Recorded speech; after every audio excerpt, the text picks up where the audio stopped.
Hello, and welcome to Joe's Art History Podcast, a podcast which celebrates all things art historical with me, your host, and your resident art historian, Joe McLaughlin.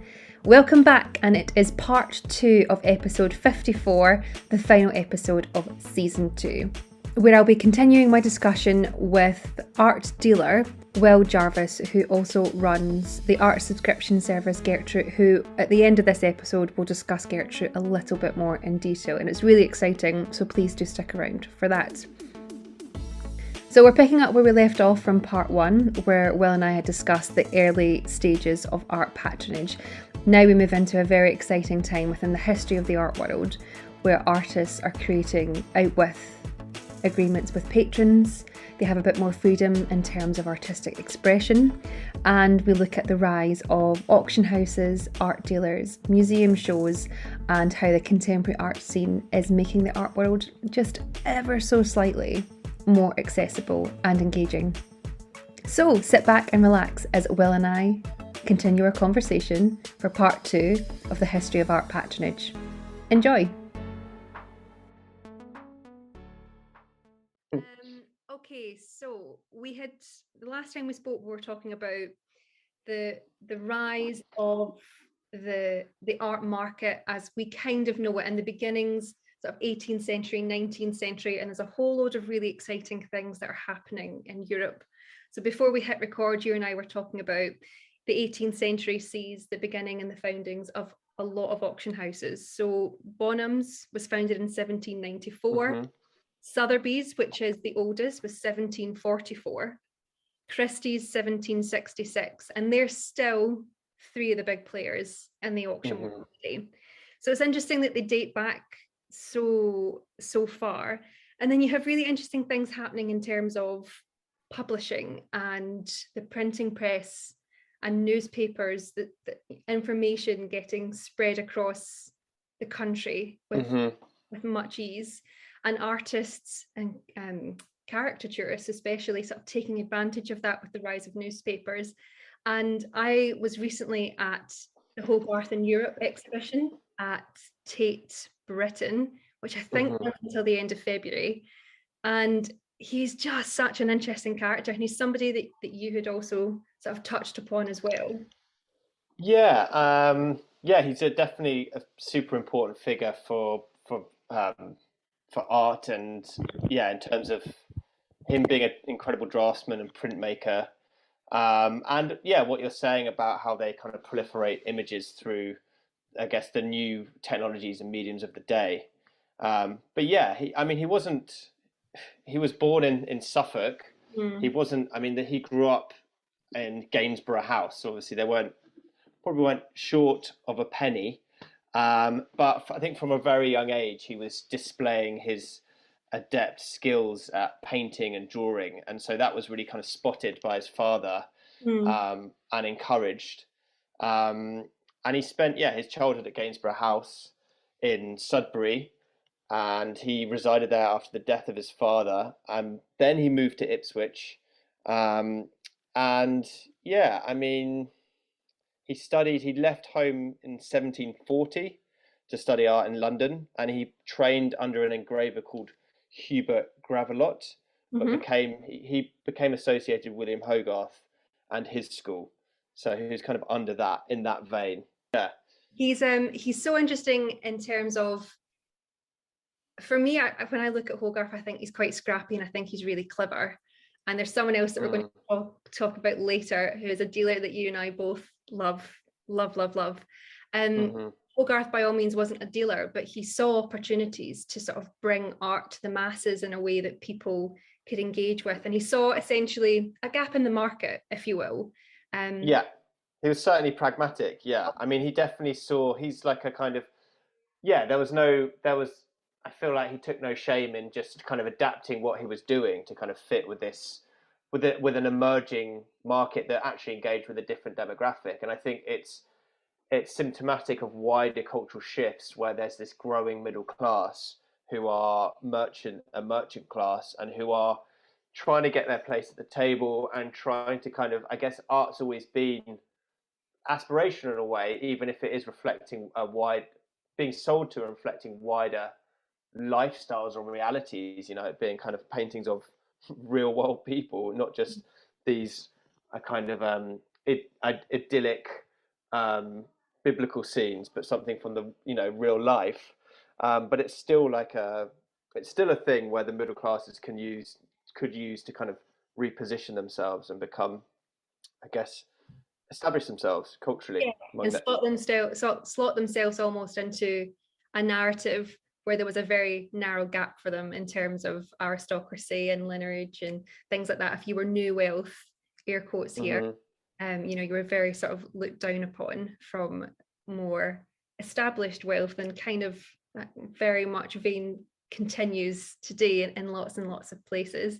But for me, Hogarth was so clever in his subscription services. So he's kind of really the first person that founding a subscription service for art and making it more available, not so much to the lower classes, but a middle class that had access and a little bit more of a disposable income, so to speak. Yeah, yeah. I mean, Hogarth was incredibly witty in kind of what he created, and it's his political satire that are kind of, I guess, really kind of, I guess, won people's hearts. Yeah. But yeah, again, a real pragmatist, someone that is, I mean, it's not dissimilar from stuff that's being looked at today in terms of NFTs and new frontiers within technology in relationship to artists being able to monetize what they produce, which now the term would be content in some senses. Whereas I feel like, the adapting to certain mediums that lent themselves to mass production. There's similarities there. Yeah, no, absolutely, absolutely. And also he had a really great way, for me anyway, of like spreading himself across the classes. Like he could really appeal to the lower classes, but he made these big bucks whining and dining and sort of getting in with. Played the game, Joe. That's it, exactly. He played the game. So I was actually, and like you said, he's really, really witty. So I was at that Hogarth in Europe exhibition last week at Tate, and what really surprised me was not only his unbelievable skill in portraiture, which he did a lot of, because he was known as being really witty. Well-off patrons would be like, okay, so I want you to paint this portrait of my husband. So I'm thinking of a really good example here of the woman who commissioned Hogarth to paint a portrait of her husband. All seems very fair, but there was an ulterior motive behind the portraiture, and Hogarth at this point had like established himself as like one of the leading artists in the UK. Yeah. He'd said, right, listen, he's got a bit of a drink problem, so I'm trying to hit this home. Can you depict that in your portrait? And the portrait, which is in Tate, is the husband throwing up after a heavy night out into a bedpan, and she presents so it's like as a gift. It's like, that's amazing. So it's like a kind of visual attempt at it's an intervention. It's like a visual intervention. It is a visual intervention. It's publicly displayed. Yeah. You've got this problem, and this is often what I come home to, but now here it is emblazoned by one of our finest artists of the UK. Here we go. maybe lay off the gin. And I just thought that is so witty and clever, and I would have loved to have been a fly in the wall in that conversation, him being like, absolutely, I will show me the bed chambers, I will recreate them, let me see your husband, let me do a couple of sketches, and it's amazing because you just don't, I feel like our relationship to art history is always very formal, and perhaps it's to do with the context in which we're reading it, these museums, these kind of heavy texts, it's all quite formal, and yet there's, of course, like, there's humor. There's always been humor, and of course artists engage with humor as they do today, and that's an amazing story. Yeah, and it's not always, again, we sort of look at these very, very formal things.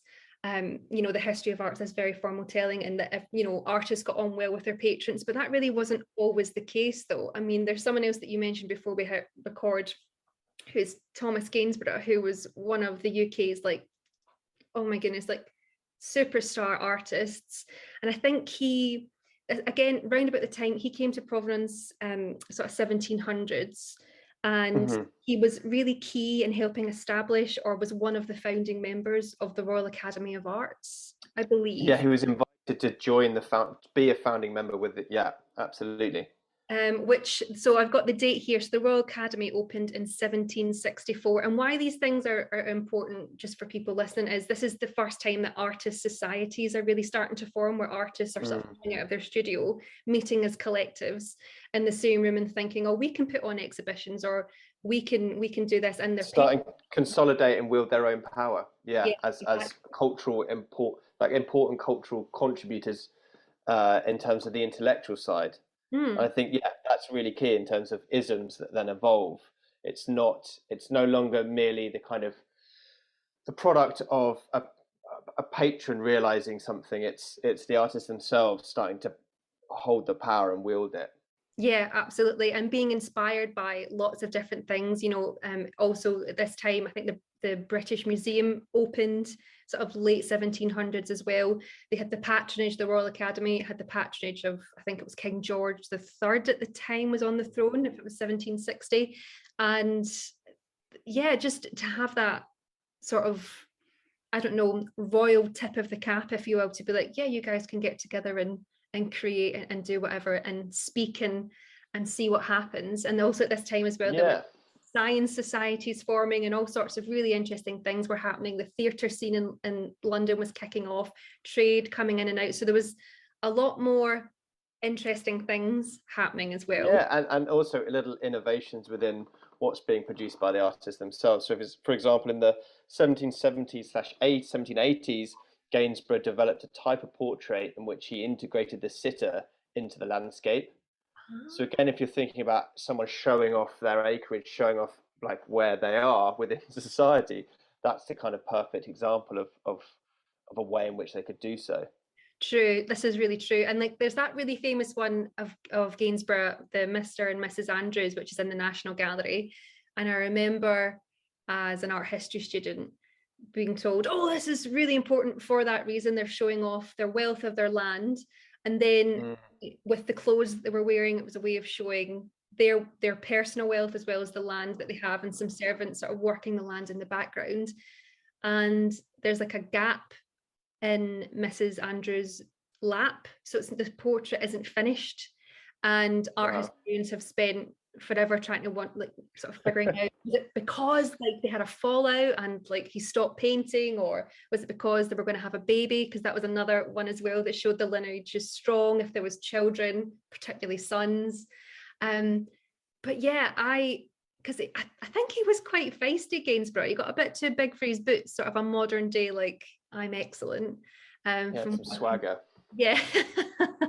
But again, what we're trying to sort of come back to is the rise of the artist creating for art's sake and not having a need to have a patron in order to create. And I think to functioning this. But I also wonder what the kind of, I guess, the upper class is made of all of this. And I'm sure they probably saw it as quite gaudy and tacky, the fact that there's all of this nouveau riche, these kind of upstarts that are employing these artists to paint these really showy images. I mean, it's, Instagram of today is like, I wonder if it probably was in a similar par. It's like the medium of the day to show this thing where someone's trying to, show off essentially.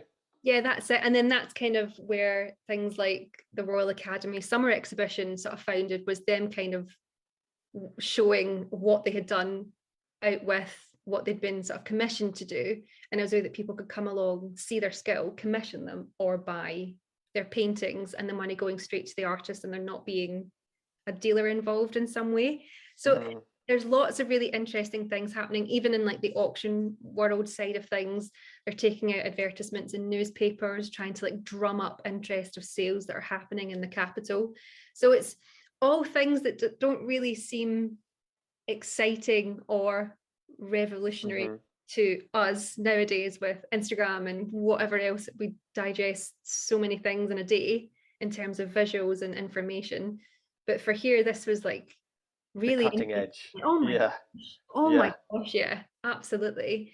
and these things as well happening in, similar foundations and academies happening in France and in Germany and Europe, and sort of things starting to move between the countries. Yeah, it's such an interesting time. It's really, and then you move into like the 19th century, so like the 1800s. And in terms of, as you put it really nicely, isms, this is when people start moving away from having a patron. They kind of start working with dealers, but there's just kind of this explosion of creativity for the sake of creating. Yeah, for sure. So, yeah, I mean, I think someone that we were chatting about earlier that's super interesting is the famed art dealer Joseph Devine, who's probably he was a pioneer of of dealing art, and he Oh really yeah. kind of he set the precedent that a lot of people have actually followed. I know that he there was a biography written about him that many big dealers today have read. For example, I know like Gagosian has cited it as something that's been quite influential, and there's yeah, essentially Devine was very clever. He wasn't working with living artists, but what he saw and what he cleverly took advantage of was there's this the new world was emerging. There's this nouveau riche over there. These essentially billionaires of the day, the oil barons, Henry Ford, all of these people that are really coming up, and they have because of how young the country is.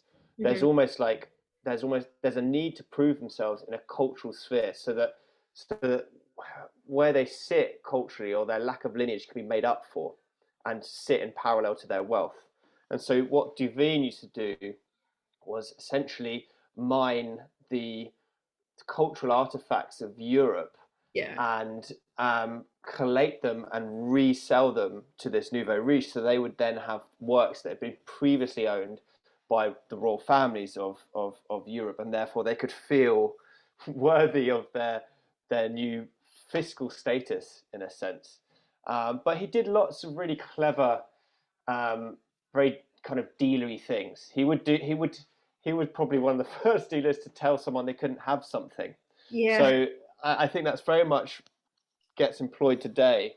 But he would do something. Say, for example, he'd have a client coming over, and he'd get them to be shown in, and he'd be in a room at the far end, and there'd be a kind of corridor, open room corridor space, and there'd be some paintings lined up in that corridor, and the client would be instructed to come through to meet Joseph Devine, and they see these works on their way through, and of course they'd ask about them. They'd be beautiful works, and they're inquisitive.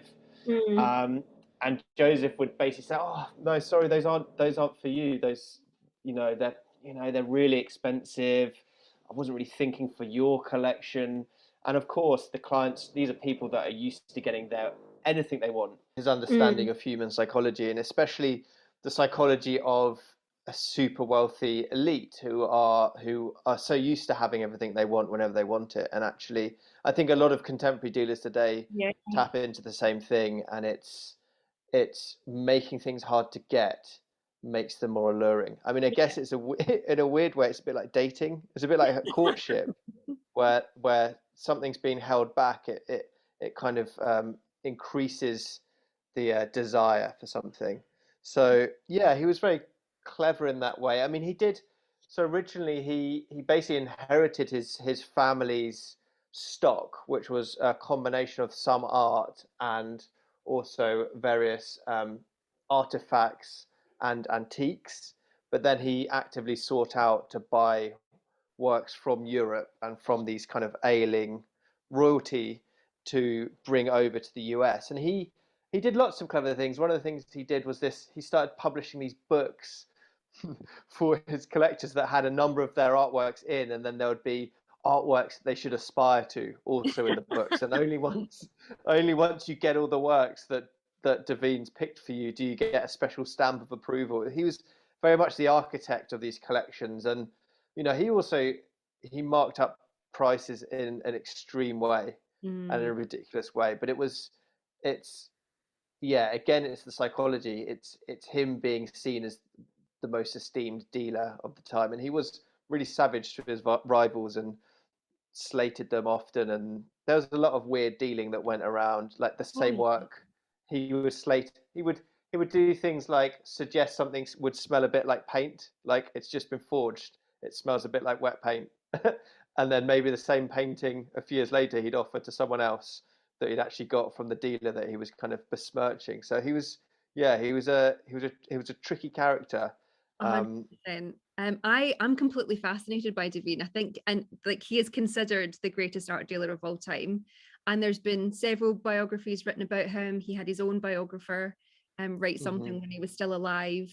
He was just like he was the man that's really sort of brought branding into the art world, because it was a sort of tip of the cap in that sort of society if you could afford to buy mhm, something from Devine, kind of like mhm. what Bogosian is today, like oh my god, it could go, that sort of bragging right almost. He's so Yeah. fascinating but so dodgy, so dodgy. Yeah, I think there's a rile like dealers are a bit wily. They're a bit wily, sorry. They're a bit wily and they've got an edge and they've got an awareness. There's a bit of cunning, but I think there needs to be. I don't Mm, know. I think that's part of the fun of it.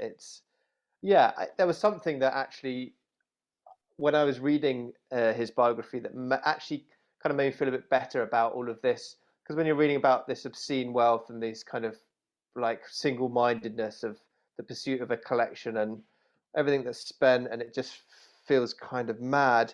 The thing that brought it round for me is actually when these people died, when these collectors died, they ended up being the foundation of the American museums. And yeah. so it goes full circle in a weird way. It's like they end up being a gift to the general public, and there's something quite wonderful about that actually, and it feels a little bit reassuring in terms of looking at capitalism and going, oh, like there's a journey there, and some of it you might not be into, but some of the end result can be beneficial for all, and I think that's a positive. Yeah, no, absolutely. And I think something really sort of timely while we're recording our conversation, one of the paintings, one of the sort of the best known paintings that I think had gone through Devine, if not his sort of, oh my goodness, one of his friends, Bernard Benerson or Hmm. something like that, Hmm.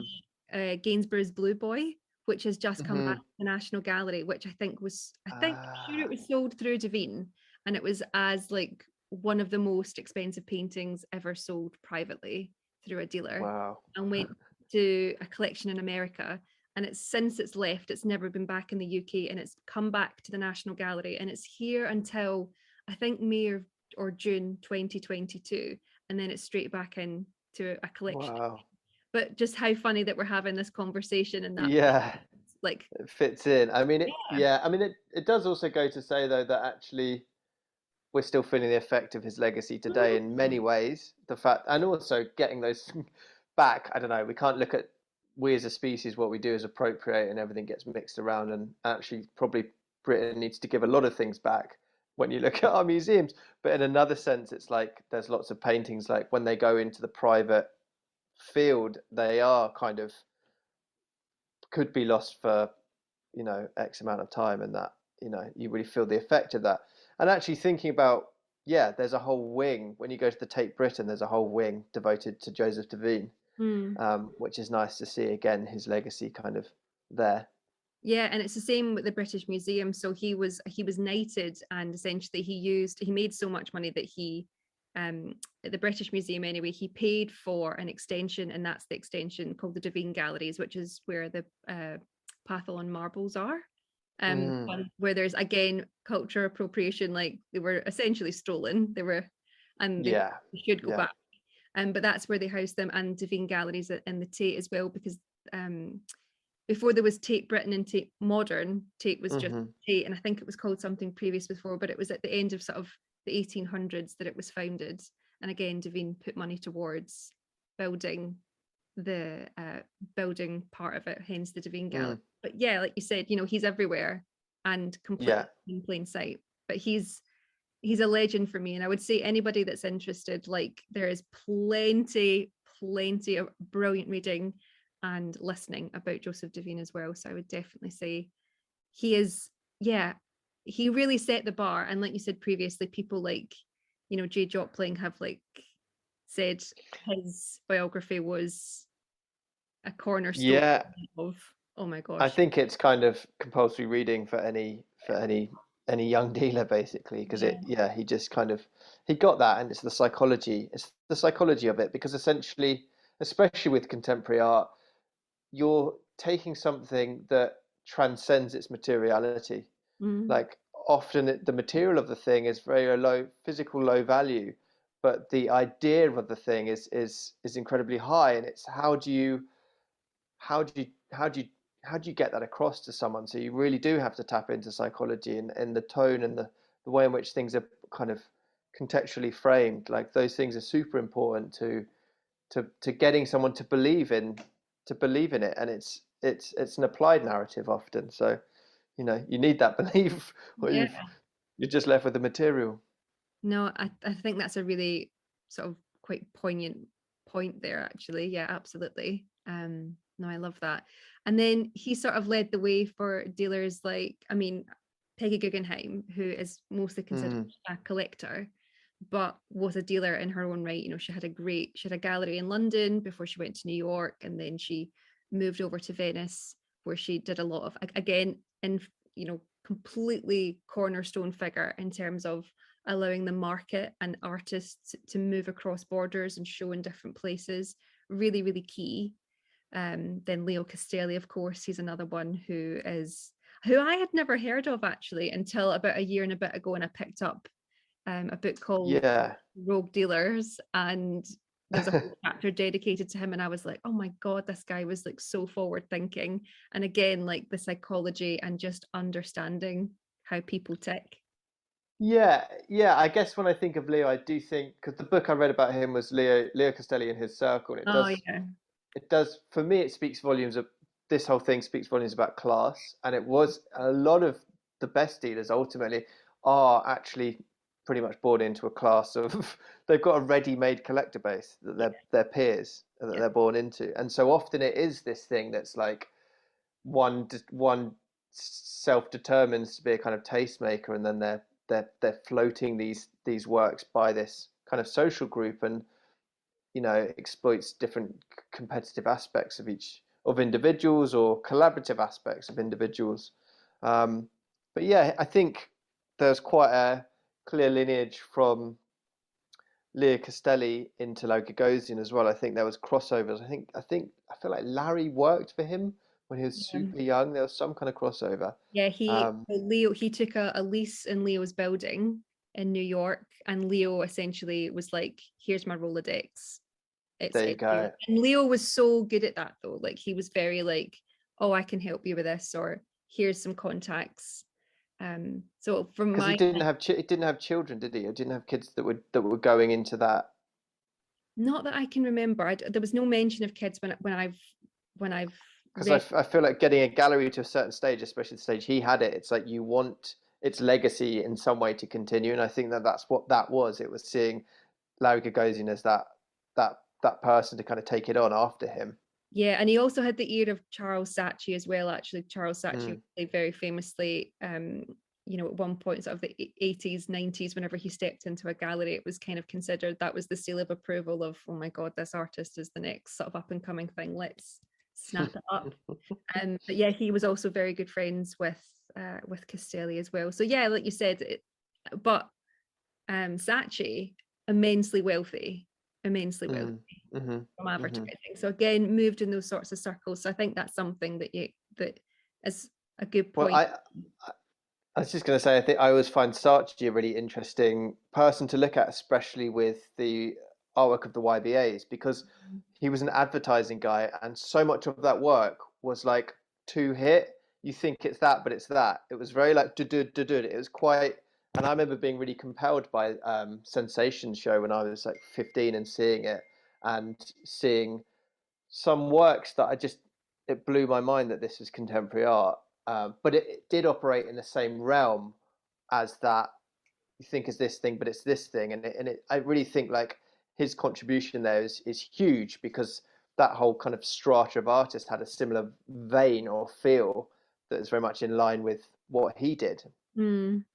Do you know, I don't ever think I've met anybody my age that saw the Sensations exhibition at the RA, which was, for anyone that doesn't know, this is this essentially the show that sort of catapulted the YBAs, the young British artists, people like Damien Hirst, oh my goodness, Mark Quinn, Tracy Emin, Sarah Lucas, these people, Marcus Harvey, onto like the world stage, and every like art world kind of like turned their eyes to London and was like, shit, there's something really exciting going on there. I've just checked the date of it, and I didn't go to the original one. Oh, did you know? I was I like, would have it's been not like 10.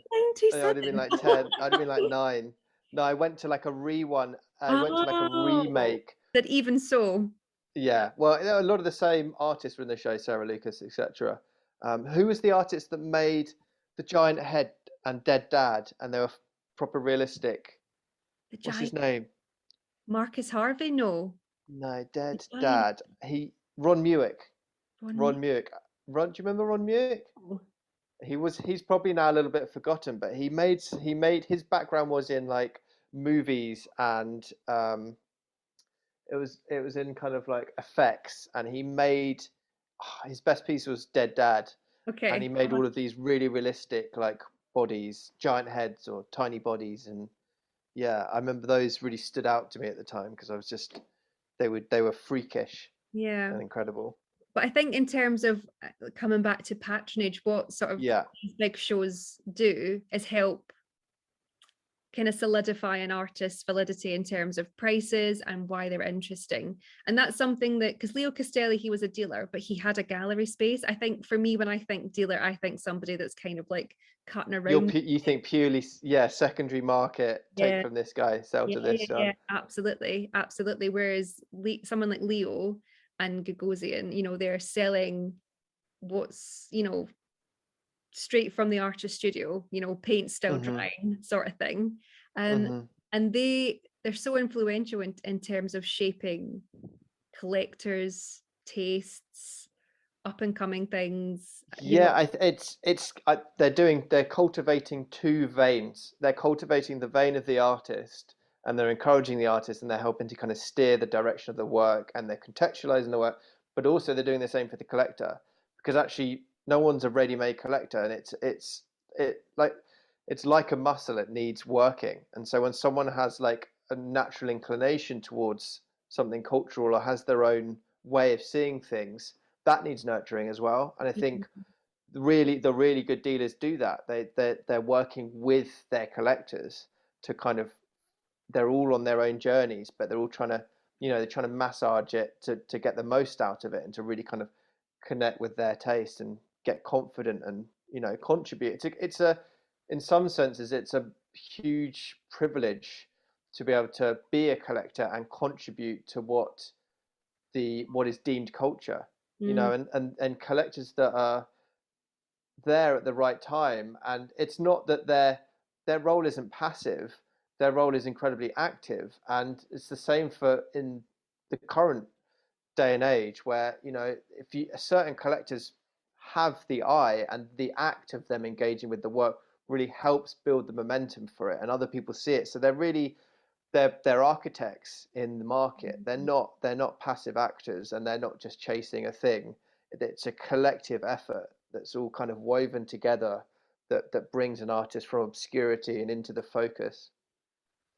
I think that's beautifully put and completely, yeah, explains why places like museums and dealers and collectors are important. It is this, like you said, Mm. this mechanism. Everyone's an important cog in the machine, sort of working together and moving forward and things. And that's what's exciting about it, because particularly now, anyone with any sort of wealth ability in terms of disposable income can become a collector nowadays. Mm. It's not, as we've gone through time, the circle has opened more and more and more, and there's It's a Yeah, it's continuing to open, but it's still quite a closed off mm, industry, and there's pros and cons.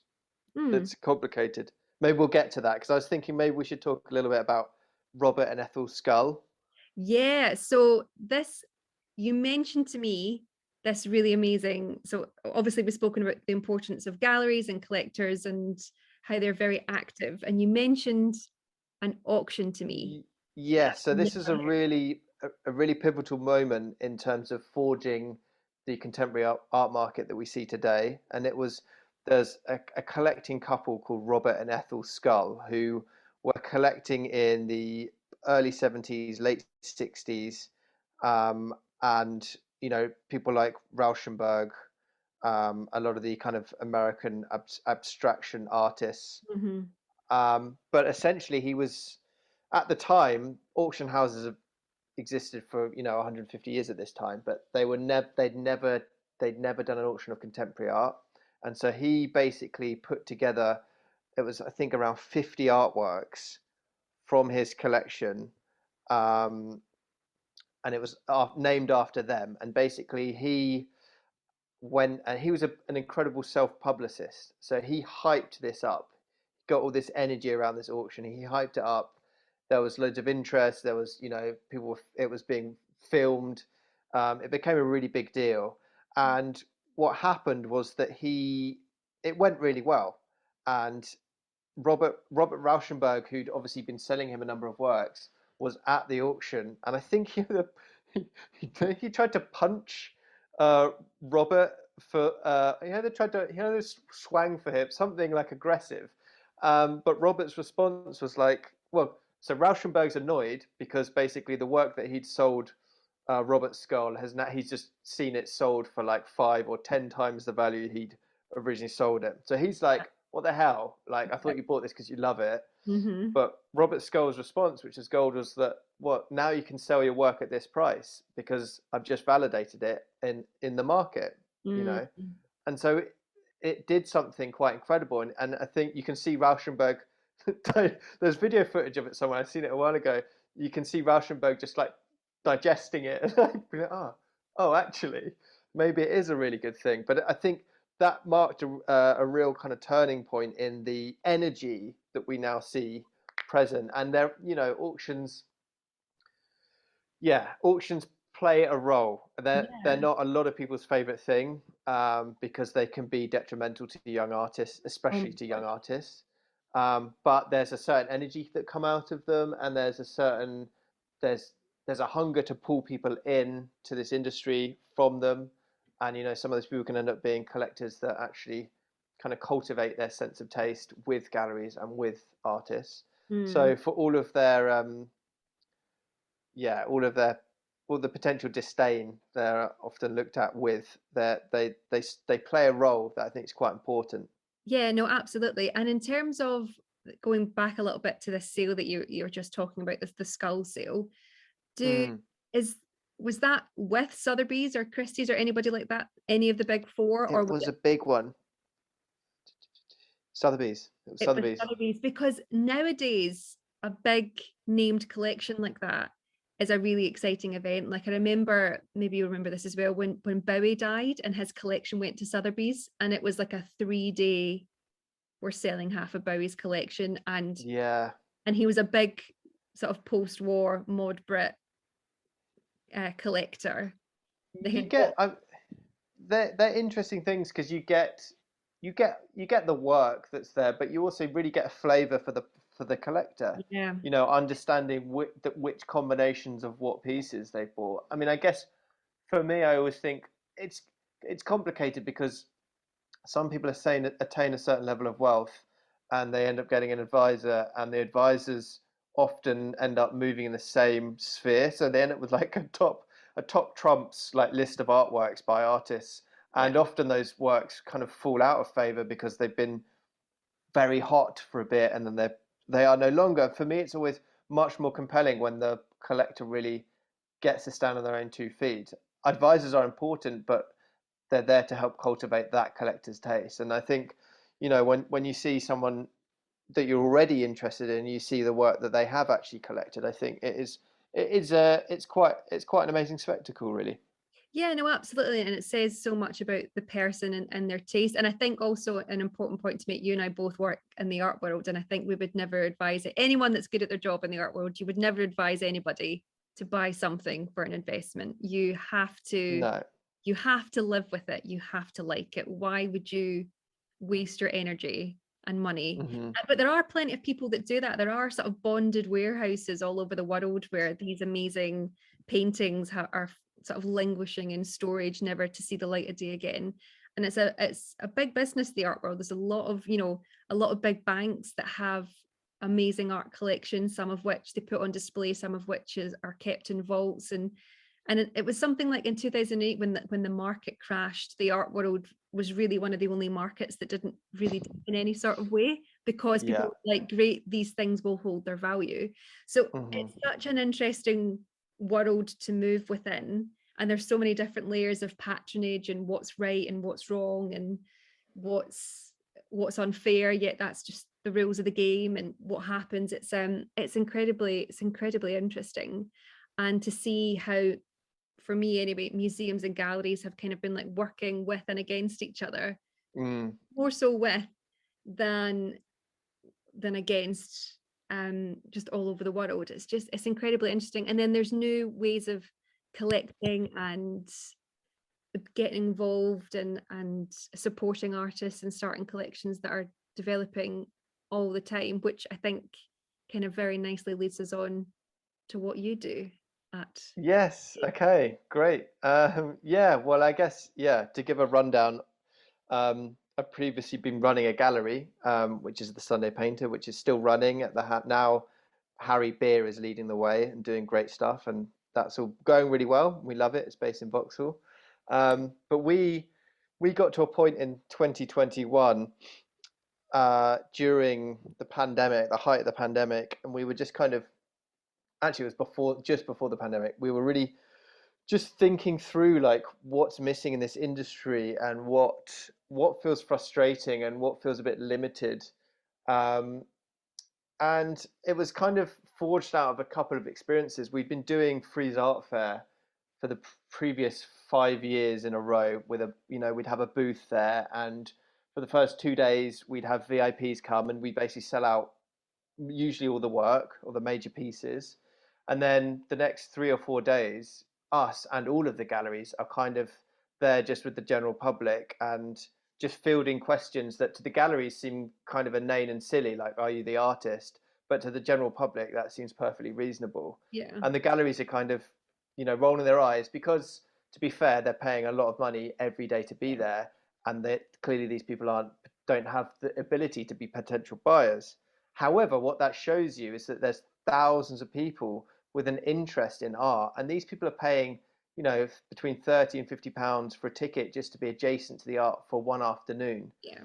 And that, alongside the fact that galleries like ours and many others, I mean, our gallery had literally thousands, maybe at 1,000, 1,500 works in storage, and then other galleries have loads more than that.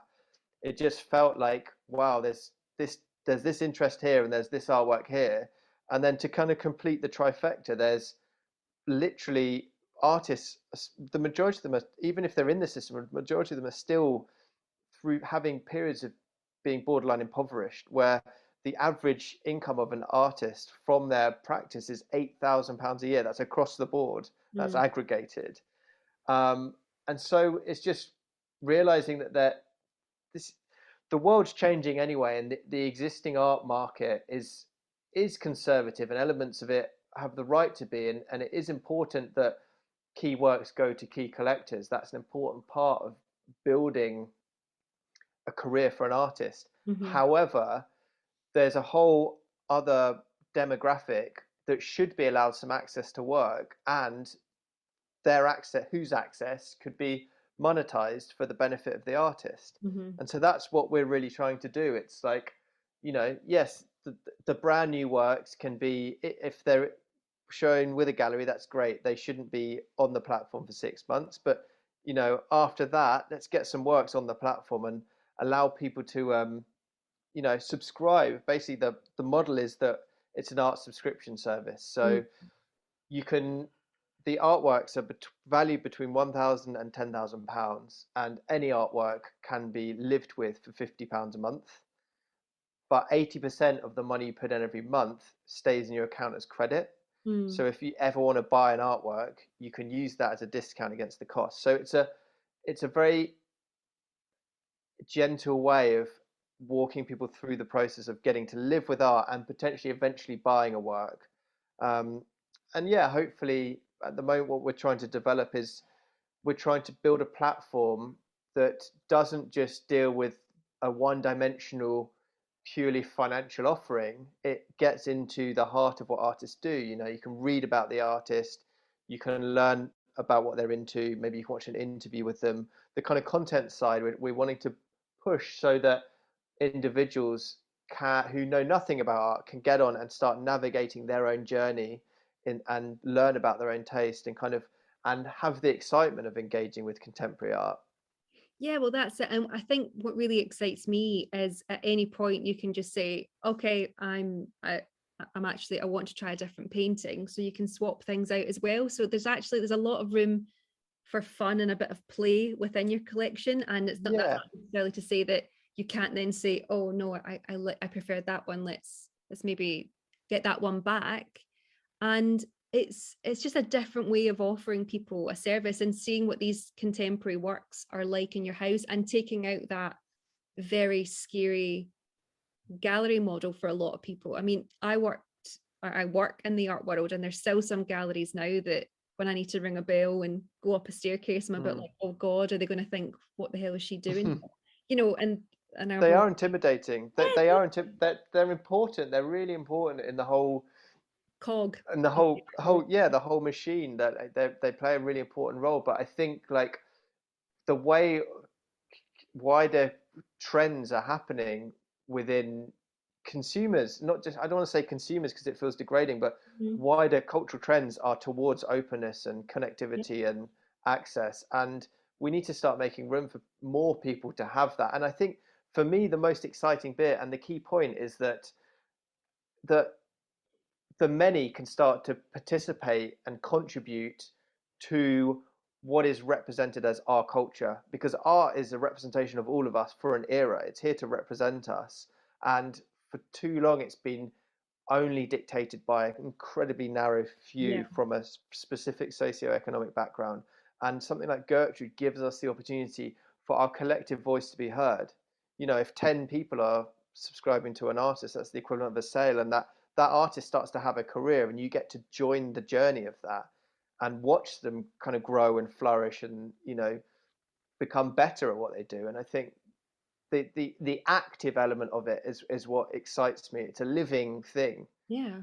that we're And engaging with. yeah, you are in terms of, if you're looking at traditional methods, really, you are the next generation of patrons. You are a modern day patron, Yeah, and you're yeah. opening up that that field for people, which is so exciting because you just don't know where that artist is going to go, and just even to feel part of it at a base level and allow them space to create and have an income and you enjoy their work, it's Hmm. it's really exciting, and Mm. it's a change that, like you said, is needed. There's that 1% that have kind of pointed their finger and dictated this is how you do it, but what's really exciting about all these sort of new digital elements such as subscription services, that there's ways that the model can modify and change and become more inclusive, which is really, really exciting. Yeah, absolutely. I mean, it's yeah, we just it's also knowing like I've been in the art world for over a decade, and I feel like in that time I've seen incredible artists kind of disappear because there's not the support and they've not been ignited in the way. And it's just and even for the consumer, it feels like currently you can either buy a poster or you're expected to drop like 2 or 3 grand on an artwork that you've never lived with. And if you don't want it, there's no there's no returns policy. Yeah. Galleries aren't happy about that. That doesn't work for them, Mm. which is fine. So, but let's just find this middle ground, and you know, and also maybe you've got artist friends that you want to help support, and you Yeah. know, you love their work, and you don't want them to have to default and change. You know, you don't want to meddle with their prices, but you want to, you know, Support in treat some them. way, absolutely. Yeah. For me, what I really like about it, and you haven't mentioned it yet, is that you also, when you buy your subscription, you come in and you install the work in the person's house for them, because as someone that used to work in a gallery, that is the question. When someone bought their first piece of artwork, there was a whole load of excitement around it, and then the next question was, how on earth do I put this on my wall? Yeah, I mean the logistics. That's the other thing. The logistics are quite a nightmare, and also even like costs are added and I mean, with us, it's there's a there's a slight admin fee, but then after that, it's like free, yeah, free delivery and free installation. Unless if it's a very small work and the customer wants to hang it, that's fine. But otherwise, we're here to kind of make the whole process enjoyable and easy. And people are understandably scared of artwork that has high values, and I get that, but it needn't be scary. And the whole it's insured and the whole process has been worked out by us, and it does take the headache out of the whole process, and yeah, makes it quite fun. Yeah, and it's named after Gertrude Stein, who, correct me if I'm Yeah, wrong, she was a patron, a very good patron, arts patron. yeah, she discovered Picasso amongst others. Oh, just a casual find one Sunday. Yeah, Good old Picasso. Wow, amazing. And how can people like find Gertrude? How can they get involved? Like what talk us through so what just so yeah, it's the website is www.gertrude.com. The Instagram handle is Gertrude __ art. Yeah, go on either of those and have a look, and it's all there. Or you can contact me. You could I could give you my email address. It's yeah, will@gertrude.com. If you have yeah, any questions, totally happy to chat. Yeah, we're just keen to. Still at the early stages, but we're very keen to engage with people that are interested in them. And if you have questions, I want to hear those. Those are really helpful for us to yeah, help program a platform that takes all the barriers out of the process, yeah. basically. And this the project or the subscription service has legs. Do you know what I mean? Like is there potential for potentially like touring shows or to get it like out and about and There's people. there's yeah, I mean we're up for that. I mean there's a lot of potential in lots of different ways. From the artist viewpoint, there's ample room for this to become more like an elements of an artist agency being there. Although we're a subscription service, we've actually sold quite a lot of works in the last few months. That's happened quite organically out of the model that we've got, but it actually, because of our history doing that as a job, as a team, we're quite good at it. So from the artist viewpoint, it's quite solid, and also our percentages. So the customer pays £50 a month for any work, but the artist gets £25 and we get £25, but we cover all of the costs and the headache of logistics, shipping, insurance, handling, those things. But if a sale happens, the artist gets 80% and we get 20%. So on Amazing. that side, compared to the normal 50-50 with a sale from a gallery, that's very, very good for the artist. Mm, But in terms of the customer, yeah, I mean, there's no end to what it could evolve into, and we do want to do some more kind of physical exhibitions and physical stuff. And also, I'm actually, I grew up in a tiny village in the middle of nowhere, and I definitely would like to bring something like this to places like that, because it's our shared culture, and it's a joy to be part of. And the artwork's out there and the artists are out there, so let's just make it work. yeah, no, absolutely. And I love that idea of like finding more opportunities to like get into tiny little villages. I grew up in a really tiny little town as well, Mm, outside of Glasgow, and an art gallery wasn't even in sniffing distance, let alone ever yeah, in a totally. session with me growing up. So it's always lovely to see support of an underdog, support of people, following their passion. Yeah, Um, it's also that thing of it being like, it's totally innate with us. It's so part of our shared history. Every child draws. Every child is creative. And how is it that we're living in a time where like you can literally do anything with your phone at your fingertips, and yet 99% of people can't live with an artwork. yeah. Well, I think though that's a different conversation for a different day. I think that's years of feeling like the space is elitist, which we have said, Yeah, yeah, and that they're not welcome there. And it's also part of your sort of infrastructure, really. If you're brought up not going into museums and galleries, absolutely. Yeah, you're going to go into museums and galleries when you're yeah. older. Like it's just not part of how you tick. And for me, it was a chance conversation that I ended up studying art history. And Mm. when I first started going into these spaces, I felt like I didn't belong. And it's only through constant exposure to it that I'm sort of like, oh no, actually, who on earth? And there's so much work that goes into, even in a private gallery, logistics wise, getting works in and out, timing, putting together catalogues.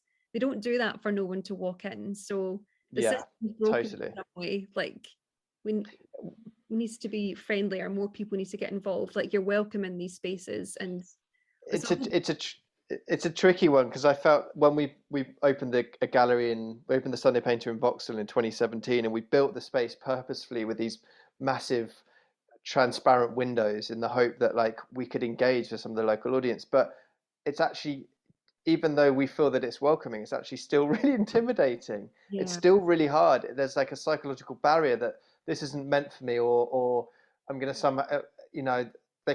they're going to try and sell to me or something like that, where it's like, no, actually there's so much of this free culture that's on display. Yeah. But we do need to, it's a wider class issue about accessibility, and considering, I don't know, the facade of it. I think it's the facade that needs a revamp and a refresh. And I don't know how you tackle that though on such a wide scale. But I do think something like Gertrude is a fabulous way to dip your toe in, to engage with art, having it in your home and feeling that you can live with it and engage with it, because there's so many people that have grown up looking at screens and will buy something screen. And I mean, I think you and I have both seen that in 2020 and 2021 working in the art world. The amount of sales that have gone through. If you'd said this to us 5 years ago, people will buy it without having laid an eye on it in any way, shape, or form. We would have been like, there's no way. And it's completely changed, and it's changing all the time. And even like NFTs, that's a whole other complicated thing that's getting people excited and involved, and could spin off into a podcast lasting 5 hours. But to say, thank you so much for talking to me about the history of art patronage. It's been really interesting for me to go back and sort of see it all, and how it all very nicely sort of comes together.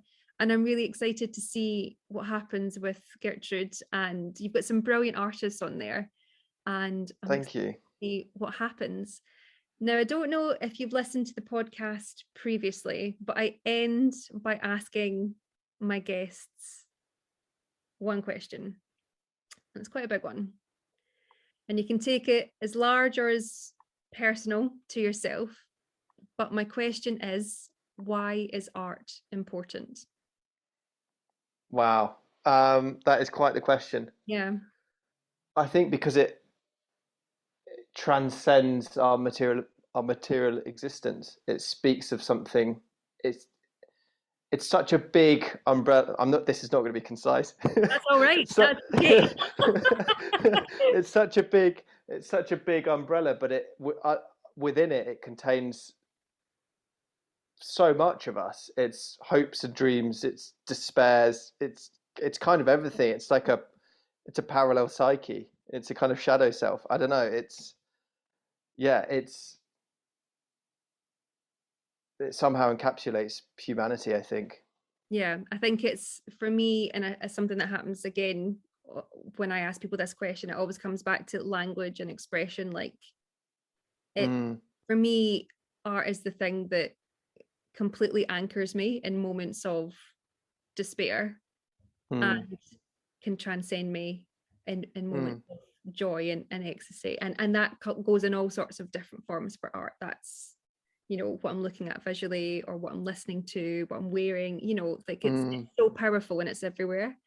And for me, I think it's, so many people don't understand, we've spoke a little bit there about how people are scared to like engage in these spaces, but art is all around you really. When you break down everything that you do, the clothes you wear, the images that you print out and put on your wall, the phone that you buy, the car you drive, all sorts of things, everything's been designed and in some way, and that's to me why it's so important.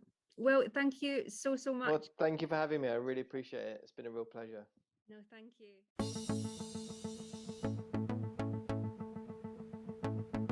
And there you have it, the end of another episode of Jo's Art History Podcast and the end of season 2.